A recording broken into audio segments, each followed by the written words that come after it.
오늘 주신 하나님의 말씀은 욥기 19장 23절에서 29절 말씀입니다. 모두 일어서서 하나님의 말씀을 합독하시겠습니다.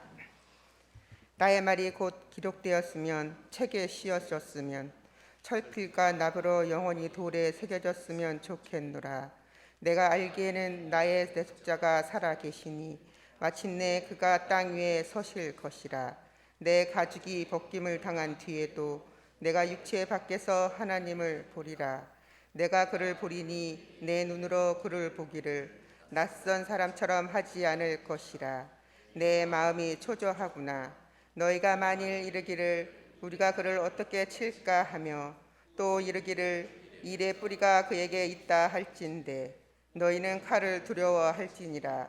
분노는 칼의 형부를 부르느니 너희가 심판장이 있는 줄을 알게 되리라. 이는 살아계신 하나님의 말씀입니다. 아멘. 여러분과 함께 욥기를 읽은 지 이제 19일차가 되네요. 욥기를 통해서 우리가 알 수 있는 것이 있습니다. 고난당하는 사람, 이들은 무슨 말을 할까? 그리고 또한 고난당한 사람에 있는 그의 친구, 믿음의 형제 자매들은 그에게 무슨 말을 해줄까? 어떻게 삶을 위로하고 해결해 줄까? 여러 가지 내용으로 욥기를 생각해 볼 수 있을 겁니다. 그런데 또 한 가지 관점이 있습니다. 하나님은 어떻게 보고 계실까? 이 관점입니다. 욥과 욥의 세 친구들이 말할 때까지 다 기다립니다. 무슨 말은 다 하도록 가만히 지켜봅니다. 욥이 하는 말, 그리고 욥의 세 친구들이 하는 말들 다 좋은 말들이고 귀한 말들입니다. 하나님은 그런데 누가 과연 경우에 합당한 말을 하고 있는가? 하나님 이걸 지켜보고 있다는 겁니다. 다 바른 말을 하는데 누가 과연 이 사안에 적당한 말, 합당한 말을 누가 하고 있는가? 뭐든 그렇죠. 사업하는 분들 이 사업의 사안에 맞는 말을 해야지 다른 소리 자꾸 하면 옳은 말인데 전혀 도움이 안 되잖아요. 그런 사람들은 나가 있어. 이제 사업주는 그렇게 얘기합니다. 주제도 모르면서 무슨 얘기를 해? 나가 있어 하면서 경우에 맞는 말을 하는 사람들을 데리고 결론을 내겠지요. 하나님이 지금 봅니다. 이 사안에 경우에 맞는 말을 누가 하고 있는가? 하나님이 우리도 봅니다. 우리 인생에 있어서 많은 말로 얘기합니다. 하나님, 나는 이렇고요. 저는 이렇고요. 제가 하는 일은 이렇고요. 저는 이렇기 때문에 이렇게 돼야 돼요. 라고 얘기하는데 그건 네 생각이고 네가 과연 내가 만든 이 경우에 합당한 말과 태도를 취하고 있느냐? 하나님은 그걸 이렇게 보고 계신다는 겁니다. 그런데 하나님은 항상 답은 안 주셔요. 답은 안 주시고 지켜만 봐요. 왜 도대체 그렇게 하실까? 참 답답하잖아요. 답은 주지 않으시면서 왜 자꾸 지켜만 보실까? 욥은 오늘 본문에서 너무나도 당황스러운 이야기를 또 한 번 합니다. 힘들고 죽고 싶은 만큼 어렵다. 그리고 내가 죽을 것 같다라고까지 얘기합니다. 욥기는 때로는 고발하는 고소문, 고소장 같은 사실을 얘기하기도 하고요. 때로는 욥기를 읽으면요 시를 얘기합니다. 반어법을 써가지고요 은유나 반어법을 써서 내가 죽도록 내버려 두십니다라고 얘기하는 것은 거꾸로 하나님 나 이제 죽을 것 같으니까 제발 지금 살려주세요. 이런 반어법을 써서 시적인 표현으로 욥을 또한 욥기는 기록됩니다. 그래서 어디는 법적 고소문이고 어떤 부분에는 시적인 표현으로 기록되어져 있는 것을 잘 구별하셔야 그래야 욥이 불평한다라는 얘기를 하지 않게 됩니다. 오늘 본문도 모두가 다 법적인 고소문도 있겠지만 거의 대부분은 시적인 표현들입니다. 주님 난 이래 놔두면 죽어요. 자꾸 왜 나 죽게 합니까? 이거는 간신히 견디고 있으니까 제발 건져주세요 라는 표현으로 시적인 표현으로 해석하면 되는 부분들입니다. 욥은 자신이 당하는 이 고난의 일 때문에 내가 고통당하는 이 이유인데요. 육체의 고통은 여차하고 이것을 수치스럽게 여기고 비난을 받아야 된다는 이 사실이 너무나도 아픈 거예요.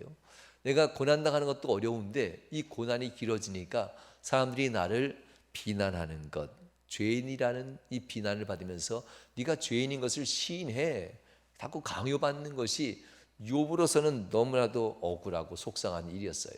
육체, 실패, 고통, 잃어버리는 건 여차하고요. 왜냐하면 욥은 그동안 동행하면서 그를 인도하신 하나님을 알았어요. 변덕 안 부린다는가.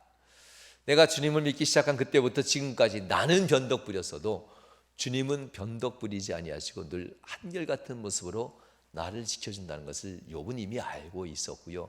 그런 하나님을 굳게 믿고 있었다는 겁니다. 항상 내게 신실하신 하나님이었다고 하는 것. 그러면 그 신실하신 하나님이 변덕을 부려서 내가 이제 짜증이 나서 내게 이렇게 고통을 주시는 것인가? 그럴 수 없지요. 그 신실하신 하나님이 없는 죄를 만들어내서 나를 이렇게 고통스럽게 하는 분인가? 그렇지 않지요. 욥은 자신을 둘러싸고 있는 현실 앞에 이것은 하나님의 신실하신 하나님이 하시는 일이 아닌 하나님이 뭔가 내게 영광을 받으려고 내게 주는 고난이구나 라는 것을 욥은 정확하게 간파하고 있었습니다.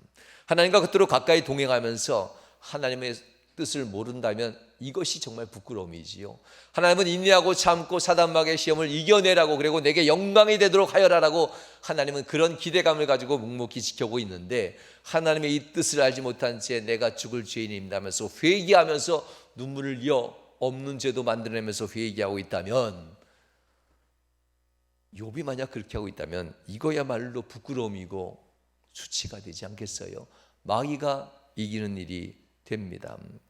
욥은 바로 그토록 나와 함께 동행하셨던 하나님의 신실하심을 내가 알았기에 내가 하나님 앞에 이 자리에서 고난당할 때와 고난당할 때에 회개할 때와 길이 참을 때를 분별할 수 있는 지혜를 주신 하나님 감사합니다. 영광을 돌리지요. 그런데 종종 많은 사람들은 고난당할 때 회개할 건지 길이 참고 인내할 건지 대부분의 성도들은 분별을 못합니다. 회개하지 못하고 자만하고 교만하고 방황하기도 하고 길이 참지 못하고 자기 연민에 빠져서 억울하다 속상하다 인간 잘못 만나서 내가 이렇게 됐다 자기 연민에 빠져서 불평불만에 원한이 가득 찬 인생을 살기도 합니다. 하나님은 그렇게 하려 하지 않은 건데 대부분의 성도들은 고난당할 때 이 두 가지 사이에 분별을 잘하지 못하고 태도를 취하지 못하는 경우가 참 많습니다. 그래서 욥을 가장 뛰어난 의인이다, 당대 가장 귀한 의인이다라고 표현하는 이유는 분별하면서 회개할 때와 인내하고 길이 참을 때를 잘 분별해내고 있었기 때문에 그렇습니다. 그래서 욥의 명예는 바로 분별이었고 이 모든 것을 하나님 앞에 영광 돌릴 수 있는 신앙이었습니다. 우리에게 욥기는 욥과 그 세 친구들의 삶을 들여다보는 성경입니다.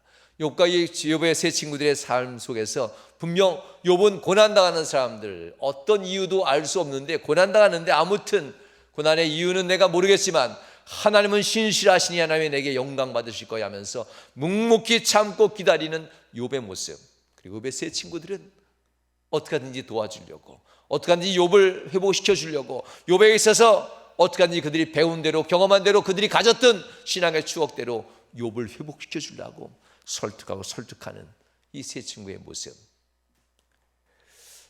하나님은 무엇을 보고 계실까? 잘 참았다 욥아 귀하다 이렇게 말하실까? 그래 너희들도 수고했다 욥을 회복시켜 주려고 정말 애썼다 이렇게 하나님이 말하실까? 하나님은 칭찬하기 위해서 오늘 이 본문을 쓴 것은 아닙니다. 욥기를 하나님이 주실 때는 그 의도가 분명합니다. 내가 너희를 지켜보고 있다. 이것 한 가지가 진짜 주제이기도 합니다. 내가 너희를 지켜보고 있다. 네가 네 믿음의 형제 자매에게 무슨 말을 하고 있는지 나는 지금 지켜보고 있다.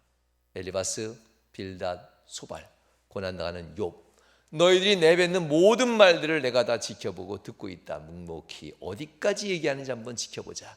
하나님은 한 번, 두 번, 세 번 오랜 시간 얘기하는 것 중에 단 한 번도 개입하지 않습니다. 마지막에 가서 이제 개입하시지요. 그 개입하기 전까지 그들이 할 수 있는 최선의 이야기를 다 합니다. 그러나 경우에 합당하지 않은 말은 더럽고 추한 말일 수밖에 없습니다. 경우에 합당한 말을 누가 과연 하느냐라고 하나님은 지켜봅니다. 아무도 할 수가 없습니다. 솔직히 우리도 경우에 합당한 말을 한다는 것은 불가능합니다. 하나님의 뜻을 우리가 안다는 것이 불가능하니까 그렇습니다. 그래서 욥기를 읽으면서 우리가 첫 번째 3장 지나갈 때 당부했던 말이 있습니다. 판단하지 말고 사랑하는 마음으로 그를 고난당한 사람으로 알고 받아들이자. 고통당하는 그 현실만 보고 그를 위로해주고 도와주자. 그가 어떤 사람인지 어떤 문제가 있는지에 대해서는 판단하지 말자. 세상은 중대한 범죄가 있으니까 하나님이 이렇게 고통을 내렸다라고 얘기하고 결론을 내리는 것 당연합니다. 우리도 세상 지혜를 가지고 있는 이상 우리도 결국에는 이런 결론을 내릴 수밖에 없습니다. 중대한 범죄, 중대 범죄가 있으니까 그토록 고난을 당하고 그토록 어려움 당하지, 배신에 배신을 당하고 고난 당하지, 뭔가 문제가 있어서 그럴 거야. 그러니까 회개해야 돼. 이렇게 우리도 역시 이 결론에 도달할 수밖에 없습니다. 우리는 인간이니까요. 그러니 하나님 앞에서 한번 돌아보십시다. 우리가 하나님 앞에서 과연 어떤 마음을 가져야 될지. 에덴 동산에 있었던 사람이 있지요. 대표적인 사람 아담과 하와입니다. 아담과 하와를 놓고 하나님은 이렇게 표현합니다. 예, 너를 돌봐줄 사람이 여기 있어 라고 하지요. 예, 너를 부족한 것을 채워줄 사람이 여기 있어. 예, 너와 함께 있어야 네가 완전해지니까 이 둘이 서로 돌보면서 살아라 라고 하면서 아담에겐 하와를, 하와에겐 아담을 부부로서 하나로 이끌어 주지요. 돌봐주라고. 돌봄입니다. 하나님 우리가 온전하게 되는 것은 돌봄이지, 누가 옳은지 누가 그른지, 누가 받을 만한지 누가 받을 만한 자격이 없는지 우리에겐 그런 거 신경 쓰지 마. 너희는 피차 고난당한 사람을 돌봐줘야지. 이렇게 얘기합니다. 이 돌봄에 대해서 하나님은 어떻게 얘기했을까요? 예수님은 이렇게 비유합니다. 한 귀인이 있어 포도나무 폰을 심고 울타리를 두른 후에 그곳에 종들을 머물게 하고 종들에게 포도나무를 길게 했다라고 합니다. 그리고 종들이 포도나무 열매를 잘 따고 소출을 올리도록 합니다. 그리고 어느 날 이 귀인이 그 종들을 포도나무 밭에 남겨놓고 본인은 타국으로 갈새 여러 해 동안 맡겨둡니다. 그리고 포도나무 소출이 있을 때 다른 청지기를 보내서 그 종들에게 주인의 것을 내놓으라. 너희의 것은 충분히 있으니 주인에게 줄 것을 내놓으라 라고 얘기하는 장면이 나오지요. 주인의 것을 내놓으라 할 때에 이 종들은 그 청지기를 심히 때리고 죽이기까지 한다고 합니다. 첫 번째, 두 번째 그렇게 또다시 보냈는데도 또 심히 때리고 죽게 하였더라 이렇게 얘기합니다. 그래서 주인이 얘기하죠.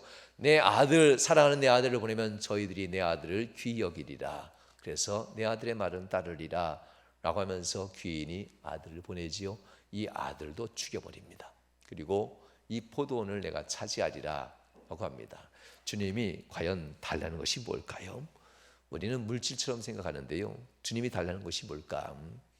오늘 본문은 우리에게 중요한 말을 합니다. 주님이 달라는 것이 뭘까? 에덴 동산에서는 주님이 달라는 것은 돌봄이었습니다. 돌봄 이외에는 신경 쓰지 마. 네가 서로 돌봐줘야 온전해져 라고 하는 거였습니다. 주님은 우리에게 과연 달라는 것이 뭘까? 주님은 우리에게 달라는 것은 뭘까? 돌봄입니다. 형제의 아픔과 형제의 고통을 보면서 왜 그랬을까가 아니라 고난당하고 있구나. 돌봄입니다. 형제의 아픔과 형제의 어려움을 보면서 왜 이런 문제를 하면서 판단해 주기를 바라는 것이 아니라 고난당하는 사람을 돌봐주기를 하나님은 바란다는 겁니다. 하나님이 우리에게도 요구할 겁니다. 네가 과연 열매를 내놔봐라. 그 똑똑함으로 불쌍한 사람을 보고 돌봐주고 있느냐, 그 똑똑함으로 불쌍한 사람을 판단하고 있느냐, 열매 한번 내봐라. 판단한 사람은 열매가 없지요. 왜냐하면 하나님 우리에게 이렇게 얘기했습니다. 주 여호와 하나님을 네가 정말 사랑하느냐? 그렇다면 내 마음과 뜻과 정성을 다해서 내 목숨을 다하여 여호와 하나님을 사랑하고 이와 같이 네 형제들도 자매들도 이웃도 사랑할지니라. 이게 열매였습니다. 주님께서는 이것을 요구했지요. 하나님을 사랑한다면은 이웃도 사랑하라. 솔직히 얘기합시다. 이웃사랑하는 거 따뜻한 말 몇 마디로 하면 사랑하는 거 맞나요? 이웃이 정말 사랑이 필요한 사람 중에는, 돌봄이 필요한 사람 중에는 물질이 필요한 사람이 솔직히 얼마나 많습니까? 여러분, 하나님이 얘기한 돌봄은 따뜻한 말 몇 마디, 지혜로운 말 몇 마디가 아니라 돈 좀 쓰셔야만 합니다. 이웃을 위해서. 그런데 알고 보면 다 여유가 없어요. 성도들 모두가 여유가 솔직히 없어요. 왜 없을까? 삶에 필요한 규모를 자꾸 키우기 때문에 그런 거 아닙니까? 내게 필요한 규모가 자꾸 늘어나요. 그러니 벌이가 현찮지요. 필요한 규모가 자꾸 늘어나니까 그 벌이 가지고는 도저히 여유를 만들어낼 수가 없지요. 성도 여러분, 그러니 하나님이 내놓으라 해도 없다라는 핑계가 변명이 아닌 사실처럼 느껴져요. 그러나 하나님은 압니다. 여러분들, 하나님 앞에서 내놓으라 라고 한다면 돌봄의 일들이 반드시 여러분 삶 가운데 있어서 이웃과 나눌 수 있는 삶의 태도를 꼭 취하셔야만 합니다. 언제까지 달려가시겠습니까? 에덴 동산에 있었던 아담과 하와, 돌봄하면서 서로를 돌보고 도와주는 배필로 살았어야 될 그들이 결국 판단하게 됩니다. 무엇이 옳은지 무엇이 그른지. 이 판단의 지혜를 자꾸 따라가려 할 때에 하나님은 에덴 동산에서 그들을 쫓아내 버립니다. 그리고 그들이 이곳에 오면 너희는 정령 죽으리라. 에덴 동산 바깥에서 남은 생명을 살면서 회개하도록 하여라 하면서 에덴 동산 바깥으로 내어 쫓고 말지요. 하나님이 아담의 저주, 네가 수고하고 땀 흘려야 땅이 그제서야 너에게 소출을 내리라, 아담의 저주입니다. 그런데 진짜 저주가 또 하나 있어요. 하와의 저주. 아이를 낳는 고통이 아닙니다. 진짜 하와의 저주는 이겁니다. 너는 남편을 바랄 것이다 라고 합니다. 하와의 저주는 가져도 더 가지고 싶은 이 욕망입니다. 하와의 저주. 품고 품어도 더 바라고 소원하는 이 소금물을 먹듯 갈증을 느끼는 이 소원의 마음속에 있는 것, 여자의 저주입니다. 성도 여러분, 혹시 당신은 그렇게 해줘도 만족함이 없어? 이런 말 하지 마세요. 원래 하나님이 그렇게 저주를 내렸으니까요. 그러니 하와들도 마찬가지예요. 역시 내 안에 바라는데 만족함이 없다는 사실, 물건뿐만 아니라 남편에게도 자녀에게도까지 그 마음이 있다면 이것은 세상에 잘못된 것이 아니라 태초에 우리가 범죄함으로 인간에게 들어온 하나님의 저주라는 사실도 기억하셔야만 합니다. 하나님 앞에서 우리는 서로 돌봐주도록 만들었습니다. 돕는 배필. 하나님께서는 우리는 만드실 때 서로 돌보도록, 우리에게 있어서 믿음의 형제자매를 돌보도록 하나님은 우리를 만드셨습니다. 믿음의 형제자매들에게 대해서 판단하는 순간 우리는 하나님께로부터 쫓겨나게 된다는 사실을 기억해야만 합니다. 오늘 본문 29절에서 하나님은 이렇게 말씀합니다. 너희는 칼을 두려워할지니 분노는 칼의 형벌을 부르나니 너희가 심판장이 있는 줄을 알게 되리라. 칼의 형벌 어디서부터 오냐면요, 분노입니다. 분노 어디서부터 옵니까? 판단에서부터 옵니다. 분노, 내가 틀리지 않았는데, 분노, 저가 잘못 행동하고 있는데, 분노, 이런 일을 자꾸 만들어내는 이유가 뭔데? 분노라는 것은 판단을 하고 있다는 겁니다. 뭔가 판단하고 있을 때 분노는 일어나게 됩니다. 그러나 너의 그 분노는 사람들이 두려워하겠지만 너의 그 분노가 초래할 결과는 네가 두려워해야 돼라는 겁니다.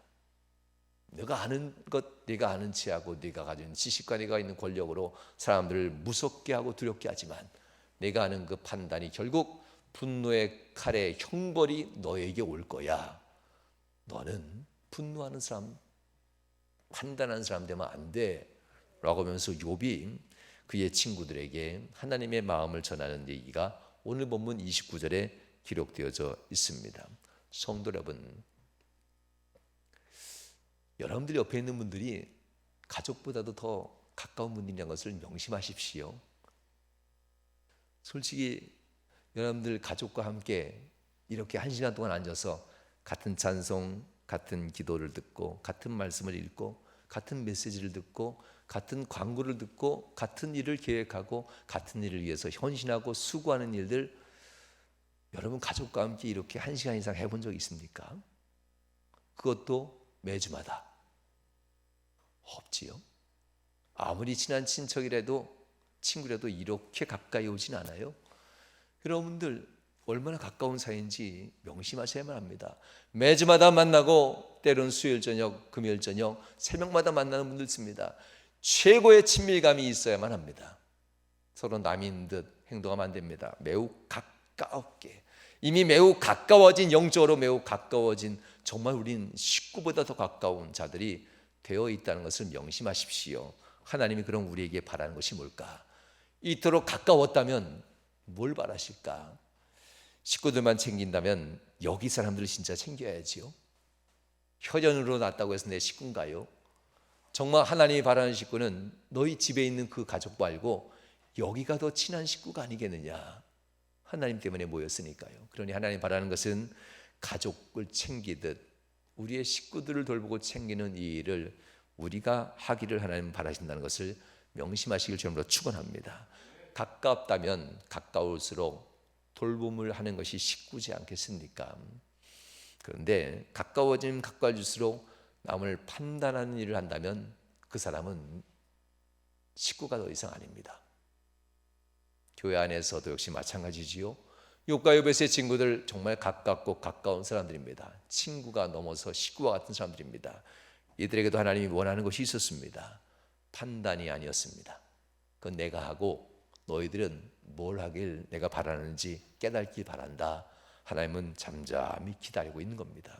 성도 여러분, 욥은 하나님을 향해서 이 억울함, 이 속상함, 이 괴로움을 가지고 이미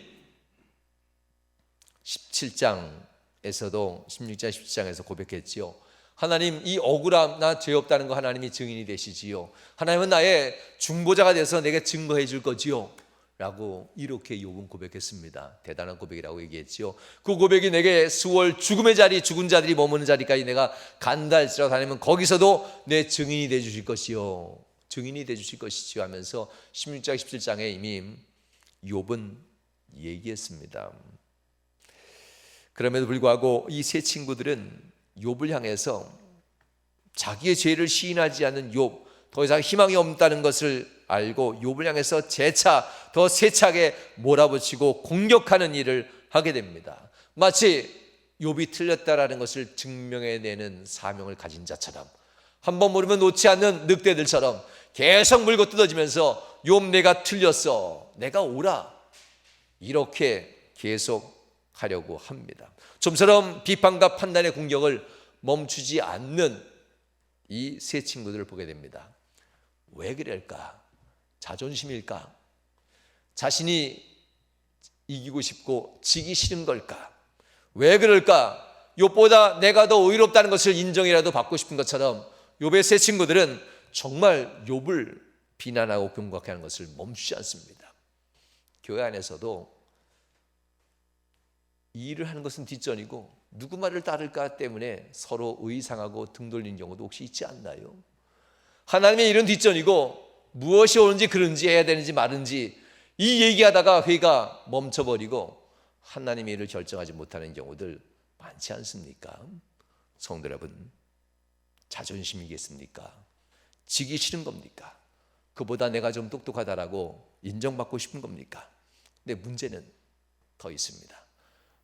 욥을 그 주변 사람들이 단 한 사람도 욥 편을 들어주지 않는다는 것, 물론 편 들어준 사람을 기록하지 않은지도 모릅니다. 그런데 욥의 세 친구들과 욥의 대화 속에서 아무도 욥의 편을 들어주지 않습니다. 욥은 그런 사람 아니에요. 내가 일평생 살았는데 욥은 그런 사람 아니에요. 어디요 멀리서 오신 당신 손님들 엘리바스, 빌닷, 소발, 여러분들이 가까이 살지 않아서 모르는데요, 내가 욥의 이웃인데 욥은 그런 사람 아니에요. 누구도 나서서 욥의 편에서 욥을 편들어주거나 위로한 사람은 단 한 사람도 없습니다. 우리가 그 중에 한 사람일 겁니다. 그들은 욥과 욥의 세 친구 사이에서 이런 생각하지 않았을까요? 이 말을 듣는 사람들은 어떻게 받아들였을까? 욥은 틀리고 세 친구는 옳다고 할까? 세 친구는 틀리고 욥이 옳다고 할까? 욥도 틀리고 세 친구도 틀리고 둘 다 틀리다고 얘기할까? 아니면 나와 무슨 상관이야? 나와 무슨 상관이지? 그냥 주일날 예배만 드리고 가면 되지 뭐 나와 무슨 상관이야? 나중에 뭐 나한테 물으면 훈수 한마디 던져놓고 가면 되지. 나와 무슨 상관이야? 전혀 본인과 상관없이 무관심하게 신앙생활하다가 가끔 나타나서 마치 해결이라도 해주는 것처럼 이렇게 말하는 사람도 혹시 있지는 않을까?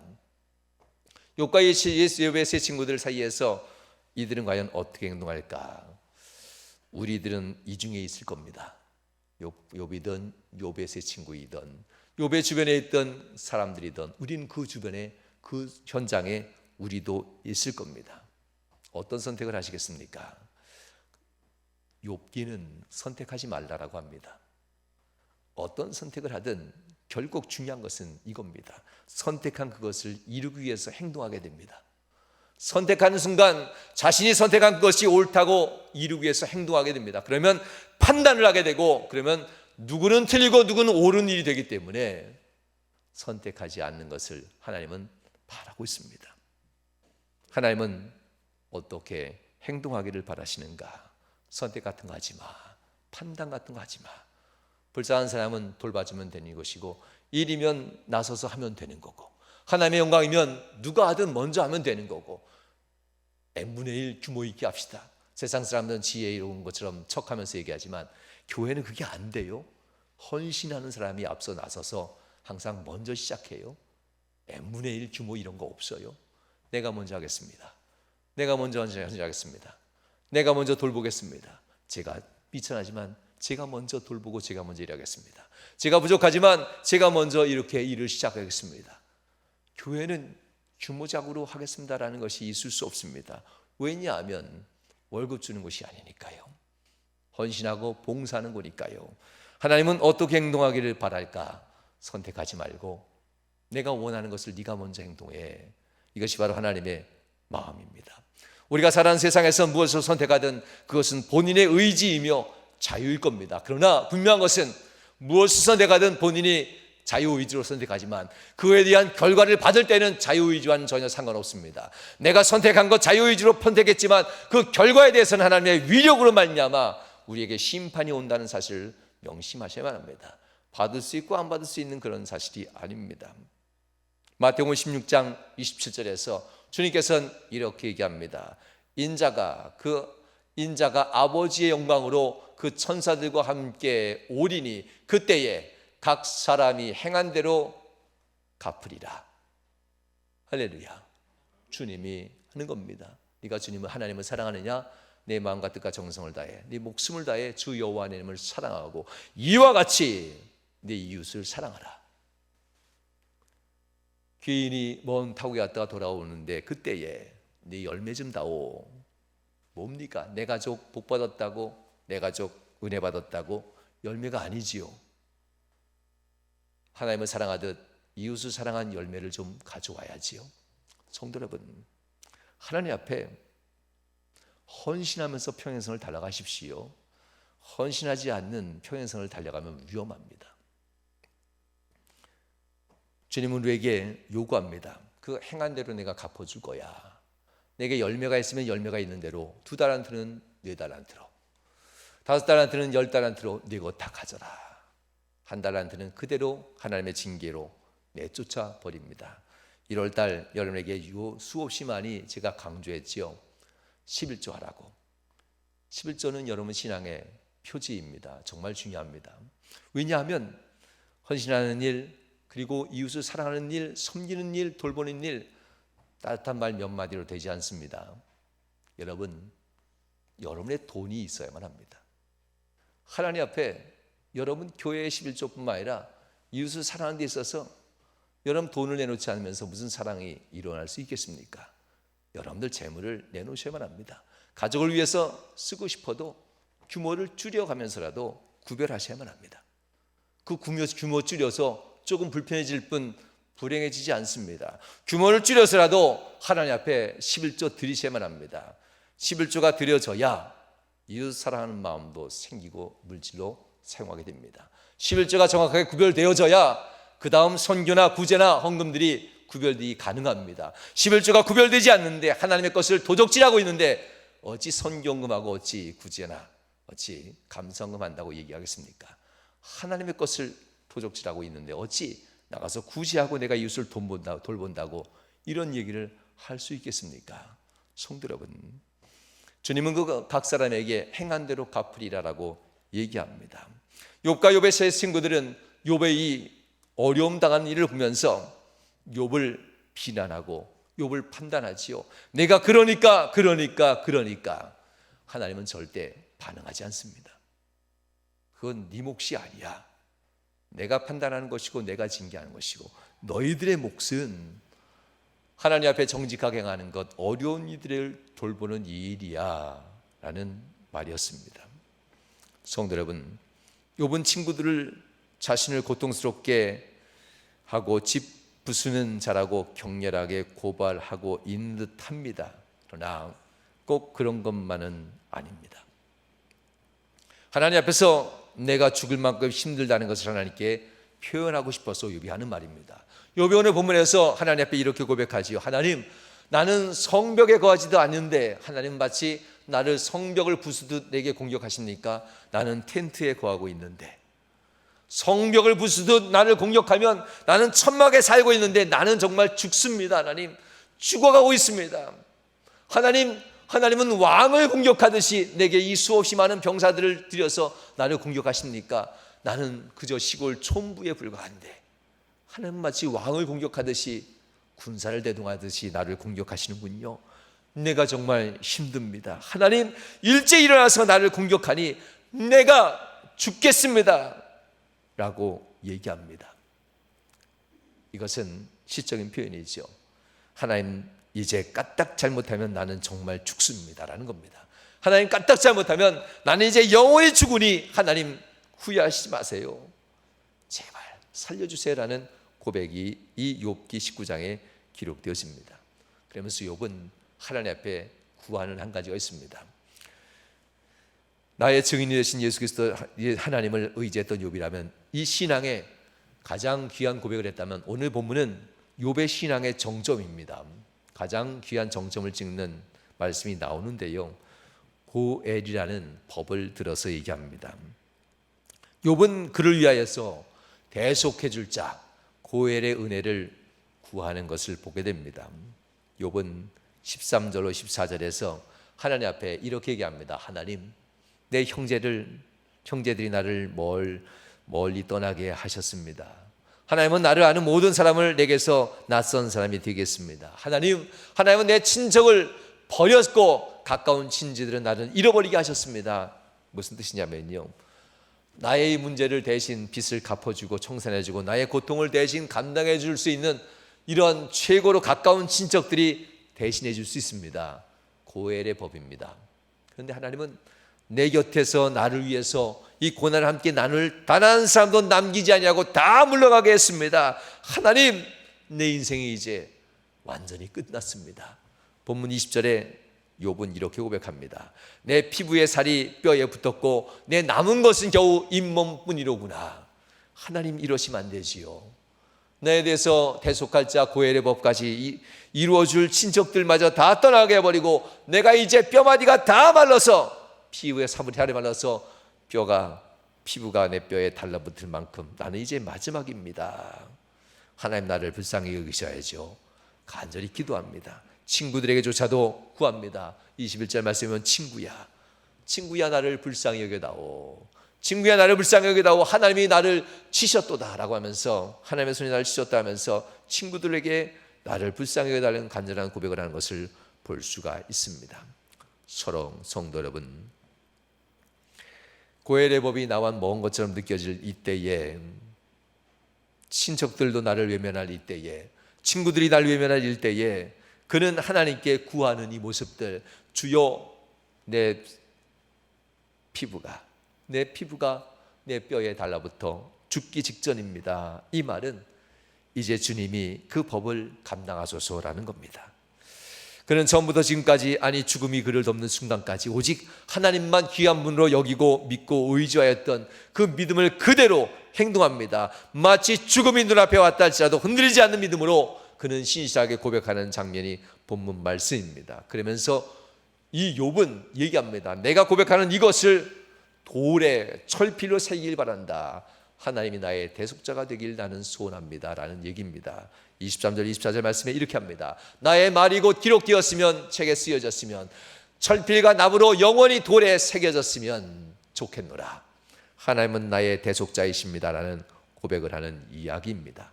25절 드디어 이 말이 기록되기를 소원합니다. 이렇게 얘기하죠. 내가 알기에는 나의 대속자가 살아계시니 마침내 그가 땅 위에 서실 것이라. 할렐루야. 성도 여러분, 우리로는 안 되지만 하나님은 됩니다. 우리는 이해할 수 없지만 하나님은 당신을 사랑합니다. 친구들은 이 얘기를 해줘야 정답입니다. 믿음의 형제자매들이고 믿음의 식구들이라면, 믿음의 한 식구라면, 우리의 집안에 있는 식구보다 더 많은 대화를 하고 더 많이 친교하고 더 많이 하나님의 일을 함께하고 있다면 우리는 식구들입니다. 판단이나 원망이 아닌 하나님이 당신을 제일 사랑합니다. 하나님이 하실 수 있습니다. 하나님이 하십니다. 내가 당신을 위로하고 내가 당신을 돕겠습니다. 우리가 이 말을 해야 되고 이런 행동을 해야만 합니다. 내가 보니 당신이 뭔가 문제가 있는 것 같아요. 이런 말은 법원 가서 하면 되는 거고요. 하나님께 내어드리면 되는 겁니다. 욥은 분명히 얘기합니다. 나의 대속자, 그분이 살아계시니 마침내 이 땅 위에 서실 것이다. 그래서 나의 대속자 되신 분이 당신들의 대속자가 되고 우리 모두의 대속자가 됩니다라고 하면서 고백하는 내용입니다. 성도 여러분, 욥은 때로는 법정에서 하나님을 당당히 부르기도 했지만 오늘 본문은 하나님을 당당히 부르는 법정이 아닙니다. 이 마지막 25절 이 말씀은 점점 더 하나님께 가까이 가서 하나님이 마침내 심판하는 그때에 하나님이 나의 대속자로 돼서 마침내 내게 오실 거라는 것을 우리는 믿지요. 우리에게 있어서 이 대속자는 누구입니까? 예수 그리스도가 되었으니 얼마나 좋습니까? 마지막 날 심판대 앞에 설 때에 나의 대속자 되신 예수 그리스도가 내 죄를, 내가 너를 위해서 내 죄를 내 생명으로 대속했다라는 이 말을 듣기 위해서 우린 주님을 믿는 것 아닙니까? 욥은 살아생전에 주님을 만나지 못한다 할지라도, 대속자 되신 주님을 만나지 못한다 할지라도 26절에 보면 이렇게 얘기합니다. 내 가죽이 벗김을 당하고, 내 가죽이 벗김을 당한 뒤에도 내가 육체 밖에서 하나님을 보리라. 내 가죽이 벗김을 당한 뒤에도 내가 육체 밖에서 죽은 뒤에도 대속자 되신 하나님이 나를 건져낸다는 고백을 26절에 가면서 하고 있는 것을 보게 됩니다. 욥의 이 희망, 이 믿음은 오늘 본문이 정점입니다. 최고의 정점을 찍게 됩니다. 성도 여러분, 감히 상상할 수 없는 고통 속에서 정말 보통 사람은 상상할 수 없는 놀라운 희망을 가지고 욥은 흔들리지 않는 믿음으로 하나님께 구하고 있다. 그래서 욥이 하나님 앞에 원망과 불평과 배신하지 않는 사람으로 그 표상으로 욥기가 쓰여진 겁니다. 욥기를 깊이 읽으셔야만 볼 수 있는 내용이기도 하지요. 욥이 이토록 왜 욥을 하나님이 최전선에서 그 고난을 다 감당하게 하고 최전선에서 가장 앞에서 욥이 승리하게 하셨을까? 마지막으로 이 말씀하면서 마침 마치겠습니다. 교훈입니다. 무슨 교훈을 주려 할까? 욥은 후에 42장에 보면 갑절의 복을 받습니다. 자녀의 복, 재물의 복, 삶의 복을 받습니다. 갑절의 복, 잘 견뎌냈기 때문이 아닙니다. 받는 것보다 더 중요한 것은 누리는 거라고 수없이 많이 말씀드렸지요. 욥은 받아서 누리는 자로 장수하였더라라고 합니다. 그가 어떻게 이르게 될 수 있을까? 여러분, 만약 욥과 같은 분이 여러분의 아버지라면 어떻게 하시겠습니까? 얼마나 든든할까? 세상과 타협하지 않고, 사단과 타협하지 않고, 힘들다고 뒤로 숨지 않고, 항상 하나님 앞에서 최전선에 기도하는 아버지, 항상 최전선의 어떤 시험 앞에서도 믿음 흔들리지 않는 아버지, 어떤 시험과 어떤 역경 앞에서도, 사단과 유혹 앞에서도 결코 흔들리지 아니하고 예배를 지키고 말씀을 지키고 하나님의 것에 도적질하지 아니하고 하나님 앞에 정직하게 11돌 드리고 헌물하고 세상의 이웃을 사랑하고 이웃을 돌보는 일에 가장 앞서서 최전선에서 싸워가는 아버지의 모습을 욥이 가지고 있으니 자녀들이 얼마나 기뻐했을까, 든든했을까. 여러분, 욥은 바로 그런 의미의 마지막으로 우리에게 교훈을 줍니다. 전장의 최전선에서 가장 강력한 장군으로 욥이 섰기에 욥은 훗날 놀라운 축복의 주인공이 될 수가 있었습니다. 고난을 잘 견뎠기에가 아니라 그 믿음을 가지고 살아가고 있었기 때문에 욥은 복을 받을 수 있었다는 겁니다. 여러분 가정의 최전선은 아버지들입니다. 명심하십시오. 욥과 같이 세상에 타협하지 않는 믿음 가지셔야만 합니다. 하나님의 것을 정직하게 드리고 도적질하지 않는 믿음을 가지셔야만 합니다. 욥과 같이 여러분 가정을 지킬 수 있는 사단 마귀의 공격 앞에서 지켜가는 믿음의 사람들 아버지가 되셔야만 합니다. 여러분 교회의 최전선, 여러분들이 또한 교회의 최전선입니다. 교회가 앞으로 성장해나가고 앞으로 더욱더 부흥해 나갈 때 여러분들이 교회의 최전선 앞에서 믿음의 아름다운 본이 되는 선배들이 되어 주셔야만 합니다. 삶이 점점 깊은 수렁에 빠지는 상황 속에서도 담대한 희망을 품고 오직 여호와 하나님 앞에 나아가 하나님의 대속자, 나의 대속자, 나를 구원하실 대속자 되신 예수 그리스도, 그분이 내 앞에 있으니 내가 든든히 싸워 이기리라는 믿음을 가지고 사단 마귀와 타협하지 아니하고 세상과 타협하지 아니하며 주님 앞에서 거룩하고 정직한 믿음으로 하나님 앞에 굳건하게 서는 성도들 모두가 될 수 있길 주의 이름으로 축원합니다. 기도하시겠습니다. 좋으신 하나님 감사합니다. 귀한 말씀을 품고 하나님 앞에 섭니다. 사랑 모든 성도들에게 복을 도하시고 은총 도하여 주시옵소서. 능히 승리하는 성도들로 역사하여 주시옵소서. 욥과 같이 하나님 앞에 정직하여서 거짓이 없고 하나님 앞에 순결하여서 하나님에게 믿음을 내어드리고 하나님 앞에 물질에 있어서도 정직한 모습을 하나님께 내어드리고 또한 아버지 사랑에 있어서도 하나님이 명하는 것을 그대로 가지고 살았던 사람이 욥입니다. 하나님 사랑하는 명함에 있는 모든 성도들이 이 믿음 갖게 하여 주옵소서. 이 은혜 갖게 하여 주옵소서. 이렇게 승리하는 삶을 살도록 역사해 주옵소서. 은총도 하시고 함께 하심을 간절히 바라며 예수님 거룩한 이름으로 축복하며 기도하옵나이다. 아멘. 아멘.